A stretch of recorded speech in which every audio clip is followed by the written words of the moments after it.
Et si votre vie après le jugement était la plus importante? Dans la ville d'Arena, située sur la côte méditerranéenne, il existait un royaume gouverné par des rois pendant un an seulement. Les rois étaient choisis par le peuple et ils gouvernaient avec toute leur puissance et leur justice. Mais après la fin de leur règne, ils furent envoyés sur une île isolée, où ils passèrent le reste de leur vie dans l'isolement. Les rois précédents ont fait leurs adieux en grande cérémonie, vêtus de robes luxueuses, puis envoyés sur l'île. Mais le jeune roi qui dirigeait la ville à cette époque était différent de ses prédécesseurs. Il pensait à l'avenir et planifiait ce qui suivrait son règne. Le jeune roi ordonna à ses ministres de l'emmener sur l'île où il serait envoyé après la fin de son règne. Lorsqu'il a vu l'île, il l'a trouvée couverte de forêts denses et il a entendu les bruits d'animaux prédateurs. Il a décidé de changer cela et a ordonné l'abattage d'arbres, la déforestation et l'abattage d'animaux prédateurs. Les travaux commencèrent sur l'île. Et le jeune roi put la transformer en un bel endroit. Il planta des jardins, éleva des animaux utiles et construisit une grande maison et un quai pour les navires. Il ordonna également la construction d'une grande bibliothèque et d'un hôpital équipé des dernières technologies. Au fil du temps, l'île est devenue un lieu de vie idéal. Le jeune roi visitait régulièrement l'île et suivait lui-même les travaux. À la fin de son règne, il se retrouva heureux et prêt à vivre sur l'île.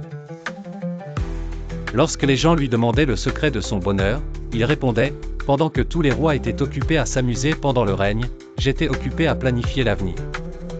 J'ai réparé et construit l'île jusqu'à ce qu'elle devienne un petit paradis, où je pourrais vivre le reste de ma vie dans la paix et le bonheur. » Le jeune roi a ajouté, « J'ai réalisé que la vie mondaine est éphémère et que ce qui reste sont de bonnes actions. C'est pourquoi j'ai travaillé pour améliorer l'île et en faire un endroit propice à la vie. Je suis maintenant prêt à passer le reste de ma vie sur cette belle île. » Au fil des jours, l'île est devenue un lieu célèbre, visité par des gens venus de tout le royaume. Le jeune roi accueillait les invités et partageait avec eux son expérience dans la transformation de l'île en un endroit magnifique. L'île est devenue un symbole d'espoir et d'optimisme, et une leçon pour tous sur l'importance de planifier l'avenir et de travailler dur.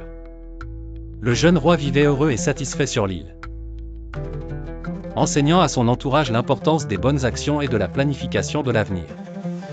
Ainsi, le jeune roi mena une vie tranquille et heureuse sur l'île, après l'avoir transformée en un lieu de vie magnifique et idéal.